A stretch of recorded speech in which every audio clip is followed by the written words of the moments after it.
Welcome to the Social Your Sales podcast. Social has changed the B2B and professional services sales landscape forever. We are here to help you navigate what you need to know and how to execute these new strategies. Whether you are a sales leader, individual producer, or a member of the C-suite looking for answers, this is the podcast for you. Now here are your hosts, Brandon and Erik. Hey everyone, welcome to Social Your Sales. I am Brandon Lee. I'm Erik Holdo.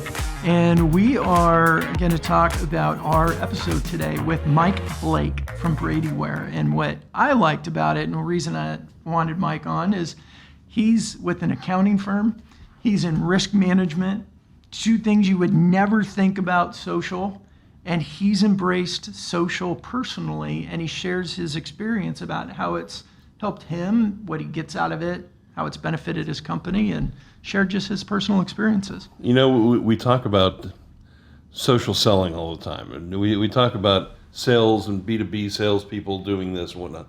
But when you talk to Mike, you really understand that this is really for the entire company. There's so many aspects within a company that can learn and benefit from the types of things we're talking about with social. It is not just about selling. It's about the social environment that is created. And I think that first of all, it's funny because Mike is a self-described introvert. Yeah. But he's very expressive at the same time. Yeah. And it's I think the fact that it's not sitting there in front of a bunch of people that it gives them the ability to do that. So it empowers some people to become more, expressive vocal about who they are. Yeah, absolutely. And we talked in there that, he's got a lot of things. He's a teacher at heart. Yeah. He had a lot of things that he wanted to say. Let's go ahead and tune in to our next episode with Mike Blake. And this is Social Your Sales.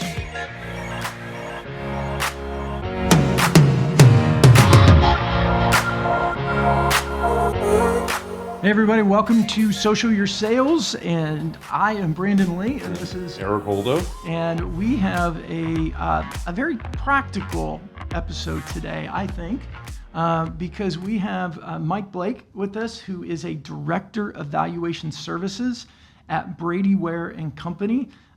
What does that mean? I mean, he is in risk management, in accounting, in financial services, and he's embraced social around his personal brand as well as Bradyware. And I have seen what he's done online and been fascinated with it and wanted to bring him on the show. Great. All right. Mike, welcome to Social Your Sales. Thanks, guys. Happy to be here. So tell us a little bit about, first tell us about Bradyware, because I think it's not normal when you talk about people embracing social and using social to then hear that they're with a company like Bradyware. Maybe I'm wrong, but I think it's a little bit unusual. So, we're an accounting firm. We're headquartered in Dayton, Ohio, which is about 40 miles north of Cincinnati. And I collect my mail out of the Alpharetta office, but I go there about once a month or so. You can see me here. I'm in my local headquarters in Chamblee, outside of Atlanta. And we're a 60-year-old accounting firm. We have about 150 folks. And, a lot of the services we provide are, audit and tax work, and I'm the only non-accounting partner of the firm.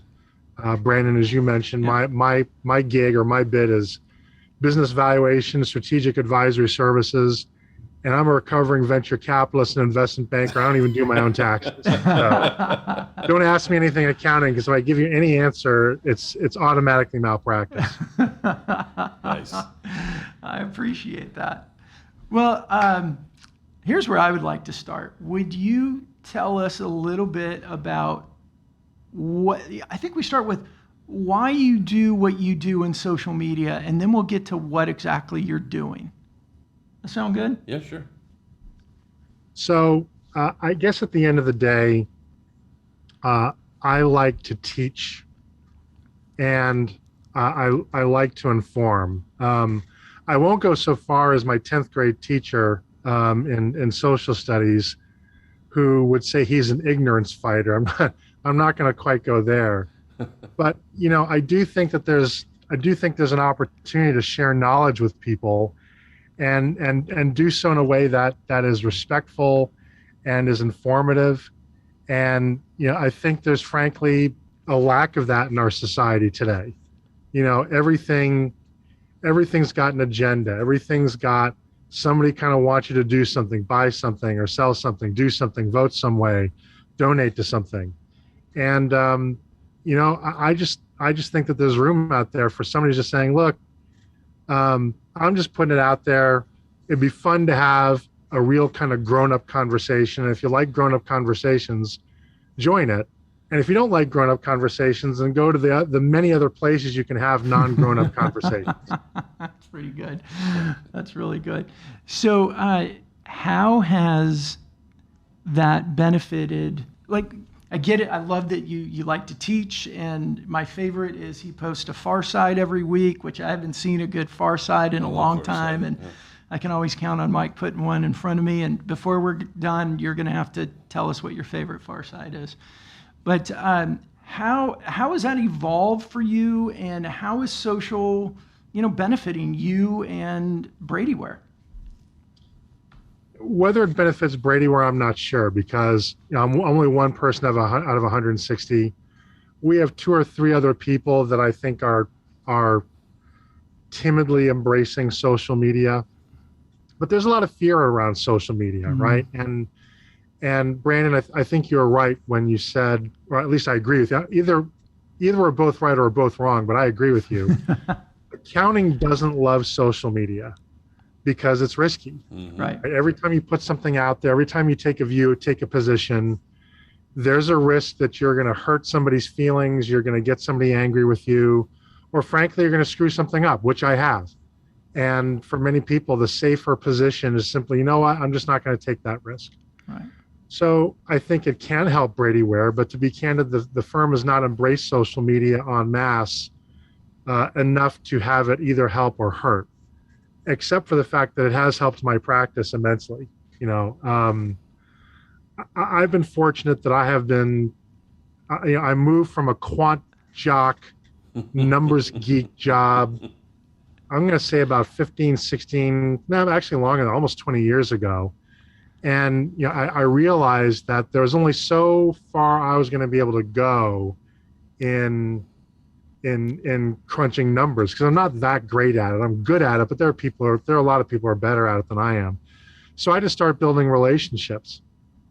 And I did the same thing everybody else did, right? As I started to build a network, lunches, breakfasts, happy hours, all kinds of events, right? Collecting business cards, doing what we all did, especially in the aughts, right? And then along comes this thing called social media, where all of a sudden we have a platform now where we can communicate and maintain our network without the death march of all that personal contact, which is difficult. And I'm an introvert. I'm not naturally I'm not naturally a guy who's going to go out and like sell used cars or something, right? My wife's biggest fear about me and our marriage is not that I'm going to cheat on her, because she knows I'd never get the courage to ask somebody out, but rather that it's I'm gonna sign up for the Mars mission, right? Because it's been like 3 years all by myself and I can't even have real-time conversations. I'm in, right? Through the radiation. That's her biggest fear. So social media has become the great equalizer. So to actually finally get around to answering your question, it's been a wonderful way to amplify my reach, to demonstrate a personal brand, to stay in front of my network. I have 3,500 contacts or so, and I know that's more than some and fewer than others. But if you just work through the math, right, it would take me 10 years if I saw everybody every day, right, to actually go see everybody, right? The math I hope I'm going to be retired in 20, right? So it's just not going to work. And then add on to that, the fact that I want to reach people beyond Atlanta. I want to reach people in different cultures, different countries, different languages. Virtually impossible in an analog environment. So social media for me has been the megaphone that I need to accomplish what I would like to do.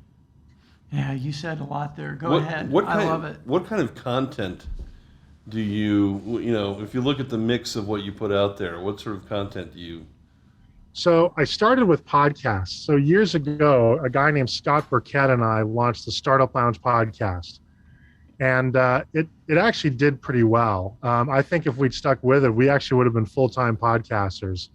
Um, and back in the late aughts, we had a following of about 25,000 people, which back then was an enormous number for a podcast.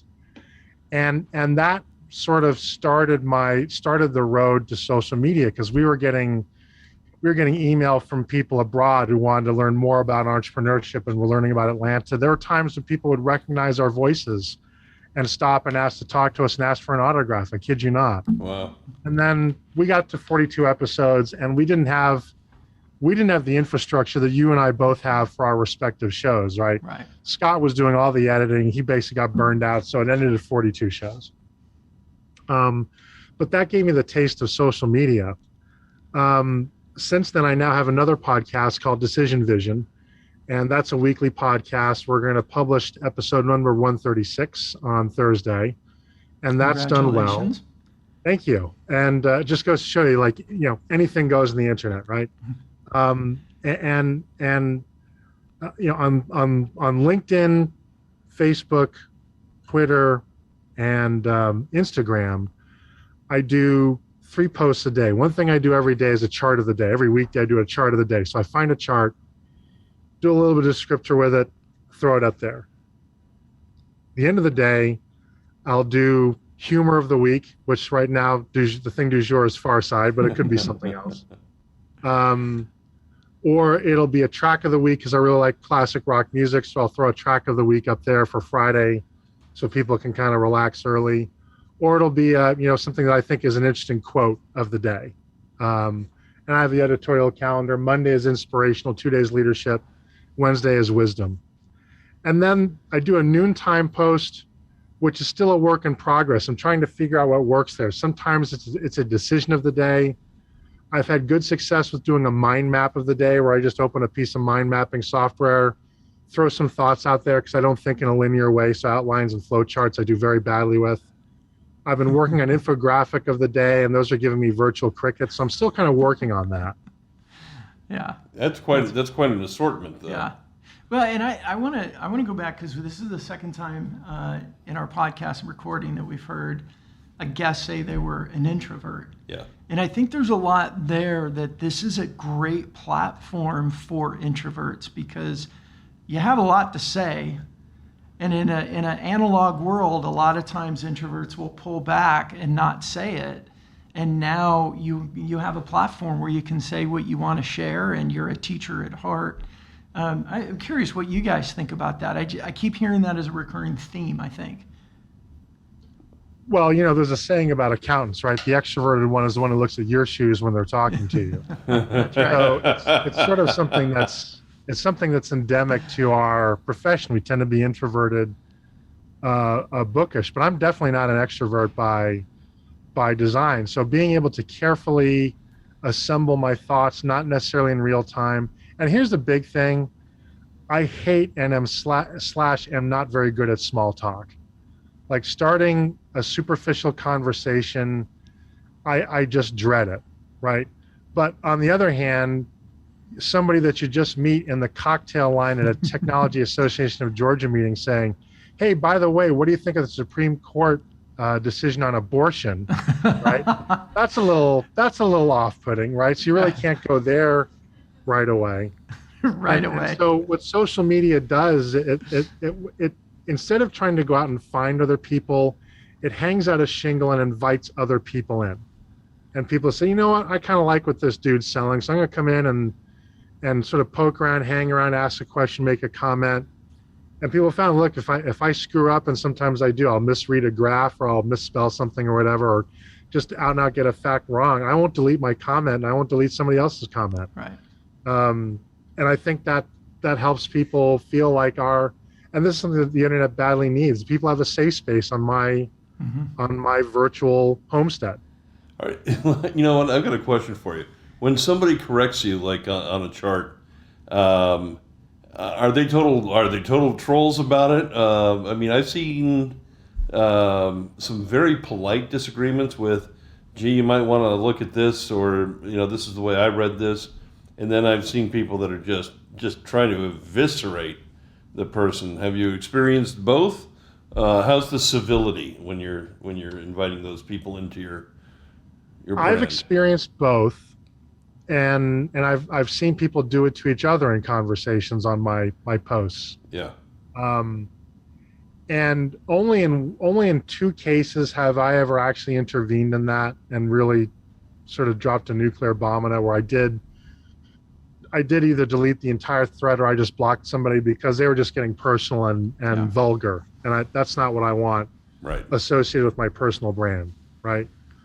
But, everything else goes. And to some extent, I think people forget that when they post something, it's there for everybody to see, and it's there forever until they take it down or I take it down. And it's not my job to bail somebody out. If somebody wants to advertise to the world that they're an asshole, then I'm going to let them do that. Right. Yeah. Yeah, I think, and Nick Rayburn was saying that one of the things that he liked about LinkedIn is that it is a professional environment. So people tend to be on their best behavior when it comes to disagreements and not, just going in for the nuclear bomb. Some are. Some are. Some are. I find that as we're living in what's seemingly more and more divisive times, that has gone away a little bit, unfortunately. But the good news is platforms like LinkedIn remain relatively free of that, I would say, even with the addition of personal information. And I'd kind of like to ask you about that. When you look at your content, you're talking about inspiration, you're talking about music, you're talking, quotes that are inspiring and whatnot. And out of all of that, there's only really one thing that maybe relates to your business and whatnot. Is that sort of a magic combination for you? Because I think that we've learned that's really important. That having that human touch of who are you, is going to be bringing people into the camp more than what do you sell. Yeah. So yes, your point is fair. I think at the end of the day, it gets down to what are you actually selling? And I'm a big Simon Sinek fan, by the way. So Simon, if you're listening, please have the restraining order rescinded. I really need to get you on my podcast. But I truly do believe that people don't buy what you do, but they buy why you do it. Right.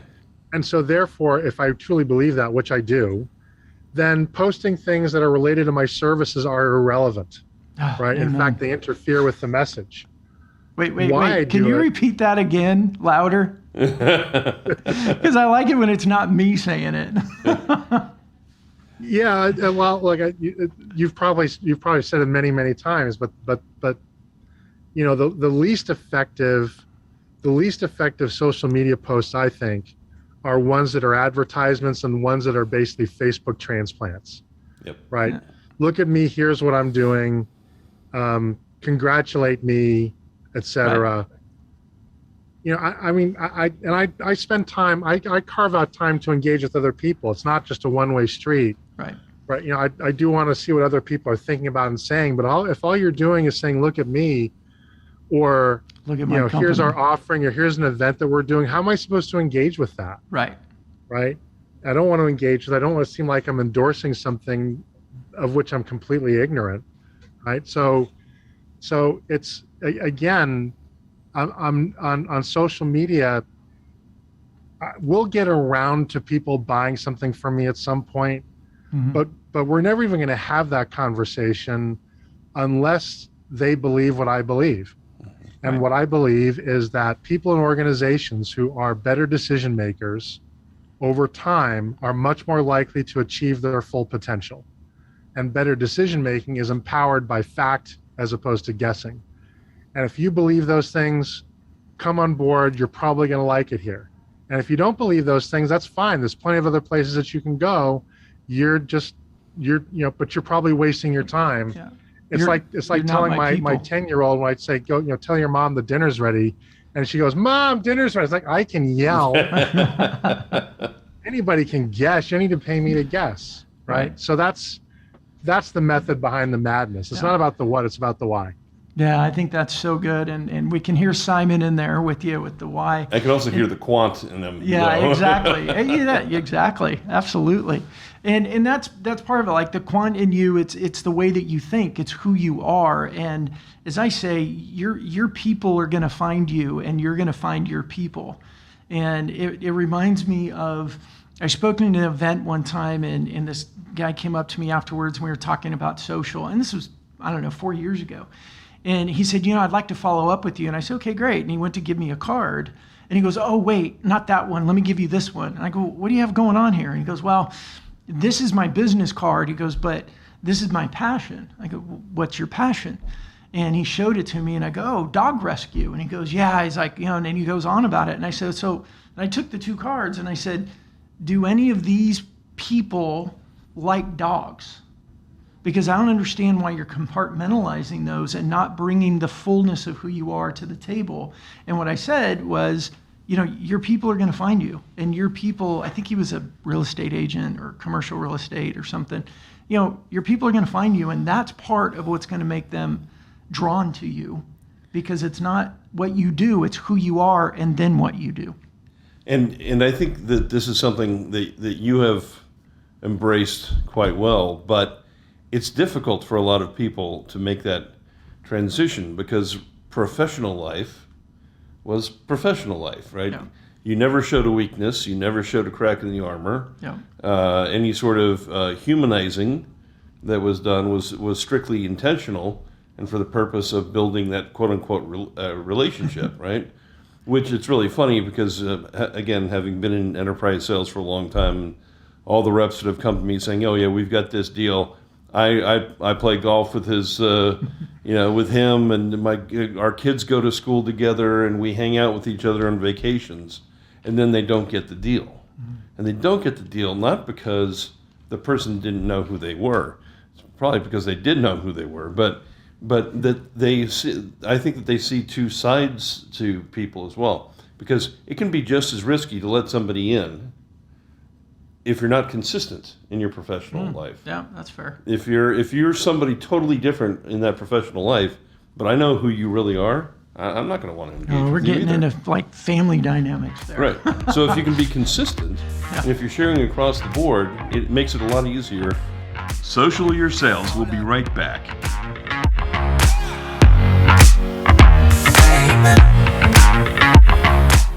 Is your sales team struggling to hit quota? Are your buyers ignoring your sales requests for conversations? The third tier of digital transformation is social. Is your team equipped to meet this challenge? This show is brought to you by FunnelAmplified. We help sales teams align their sales process with how modern buyers prefer to make their purchase decisions. FunnelAmplified is a social selling platform that drives new opportunities with your sales team, using proven social selling tactics to drive pipelines and hit quotas. With FunnelAmplified, it's quota achieved. To learn more about FunnelAmplified or start a free trial, please visit us at FunnelAmplified.com.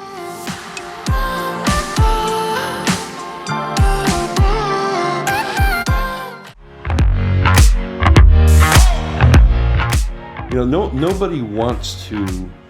I've found nobody wants to lie about someone if they know better. If they know that you're a trustworthy person, or they know that you're a dog, they're going to be honest about that opinion. And this humanized side of things, as a holistic view of social and professional rather and personal, is so important for that reason. Yeah. Mike, what do you think about that? I think that it is deceptively hard to figure out what your why is. And it took me years to settle upon a why. I had a number of things that were false whys. And I realized that they were either disingenuous or just plain dumb sounding and vapid and vacuous. And it takes a lot of work to figure out what your why is. And, I went through Simon Sinek's exercise, which was, take your 5 best friends, sit them down and say, why are you my friend? And that tells you so much, right? If I call you at 2 in the morning, why are you not pissed? But instead you're saying, what's wrong? Why are you calling me at 2 in the morning? Or, what, Right. how can I help? And that in itself is an incredibly vulnerable exercise, right? But it's intentional. You can't just make up your why. And I'm not even sure that a why can be accidental. It takes real work. And if you shortcut it, Eric, you're gonna find exactly what you found. You're gonna find cognitive dissonance. You're gonna find multiple personalities, right? And it's not, to me, I think the only place where I might disagree with you slightly is it's not that I don't want to buy from you because of that. It's that I don't know who I'm buying from. Well, that's what I mean. Is that inconsistency creates uncertainty, and without clarity, perception is what rules.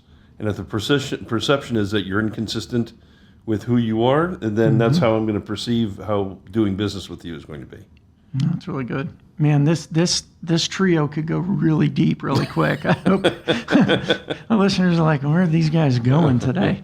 Yeah. This is about social, though, because it's the present. It is. And, so one of the things, bringing it back, Mike, you said at one point, your social media effort has been really beneficial for Brady Ware from a customer standpoint. Could you share with that, like, what did that look like? Because what I'm assuming, and correct me if I'm wrong, is that your social presence, your personal brand has drawn a lot of people to you for a variety of reasons, mostly not work related, but turned into work opportunities. Yeah. So, again, I want to make a distinct, my practice represents only a very small portion of Brady Ware's overall revenue. So it's an open question whether it benefits Brady Ware as a whole organization or not, but I think it will when and if we finally embrace it, but it's hard. But in terms of my practice, again, it gives you an opportunity to be out in front of people. Again, just the math, right? I can't meet or talk to everybody individually in my network and cover them in any kind of regularity, but I can do sort of one-to-many. And just sort of this reminder that I'm out there and it's not spam. And when they see something that they find is compelling. And again, they're not being sold to, they're just being shown something for their consideration, shown something that makes them think or makes them feel better about themselves or something else. And again, just shows them the kind of things that I think about and that I like to think about things. I like to learn about things. That attracts a certain kind of audience. And sometimes they'll contact me and say, hey, in fact, yesterday, somebody who said, hey, we haven't spoken in 10 years, but I've been following your posts. I think I got a potential client for you, and they're really going to dig the way that you think. Cool. Let's talk to them. Right. And that is not an isolated incident.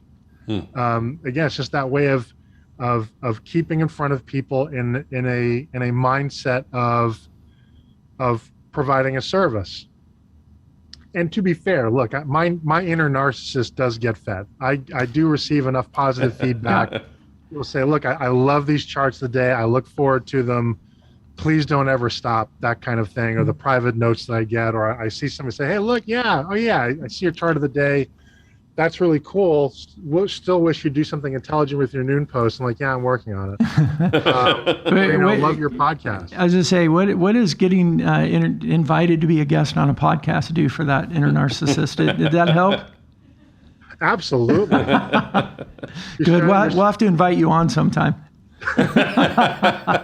Oh, are these things not turned on yet? Hello? I can be much more vulgar now.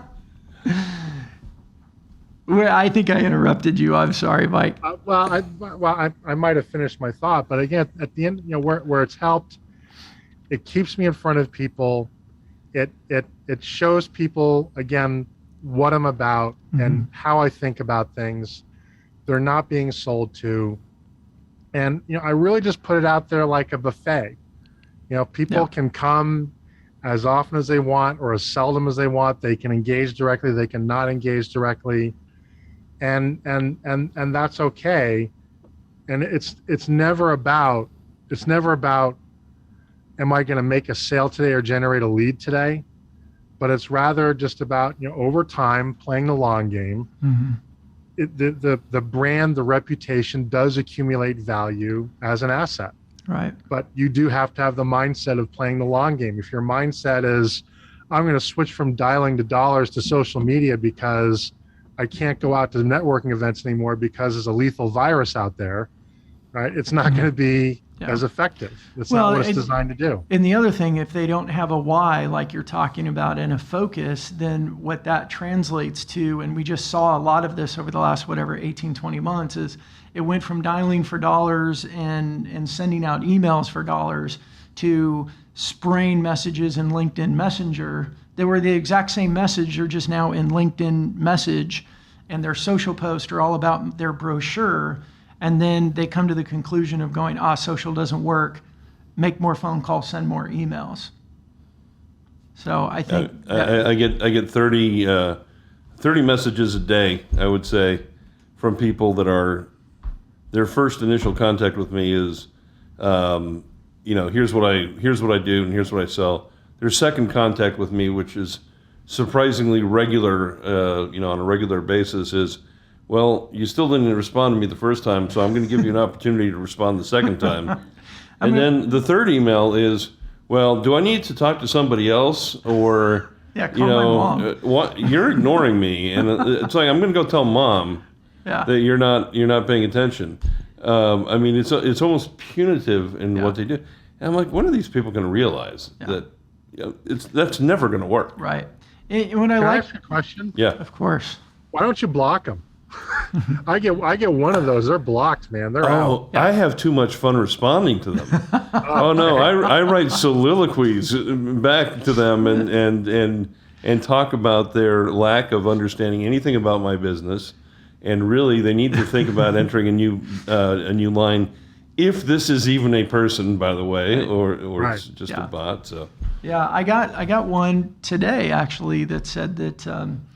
We help gaming companies do XYZ. And I'm looking like, where in my history am I on a database about being a gaming company? Like, it just didn't make any sense. So, hey, Mike, as you look at what you're doing for social, and I know there's a big element of what you do is for you, and you just want to do it because that's who you are and you like to teach and share.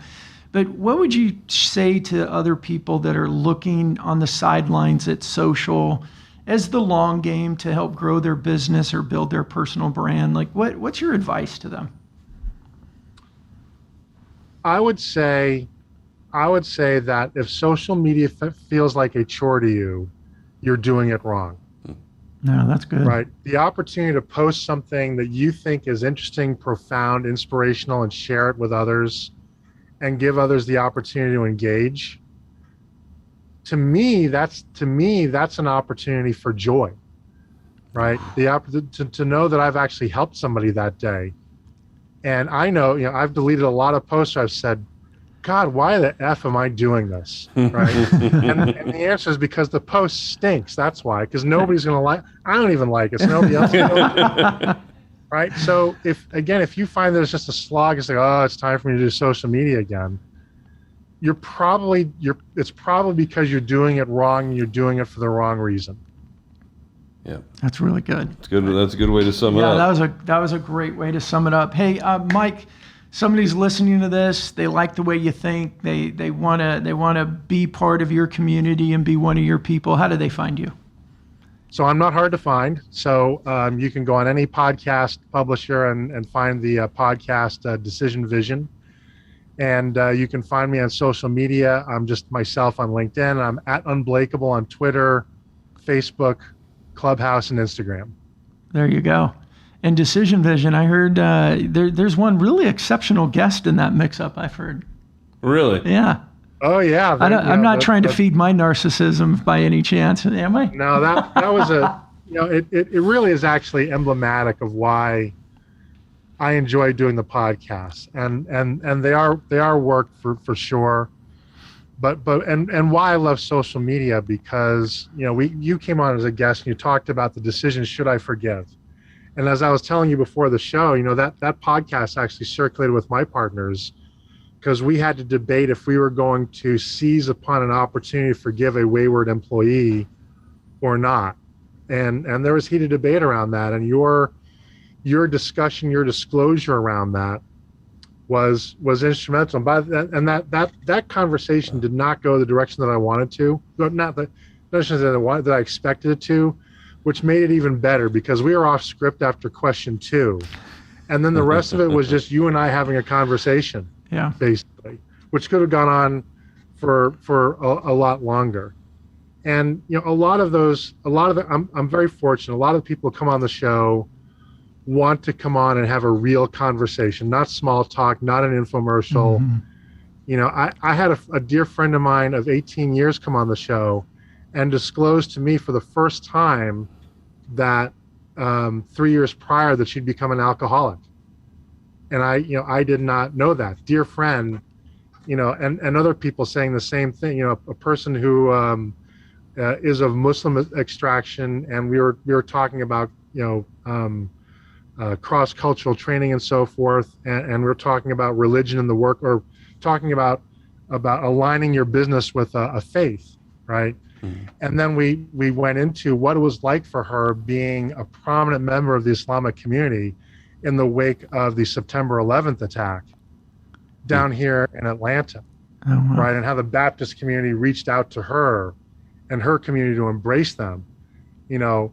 Having those kinds of conversations make it all worthwhile. And I'm not at all sure those same conversations would have happened in the normal organic context. Right. Yeah. And when you take that, we want our podcast to be as genuine and authentic, and people come on and argue with us that social sucks. It's like, okay, let's talk through it. But I do really love that about social media, whether it's podcast content or the daily stuff that we post, and just being able to connect with humans at that level. And Mike, I really appreciate watching what you do in social media.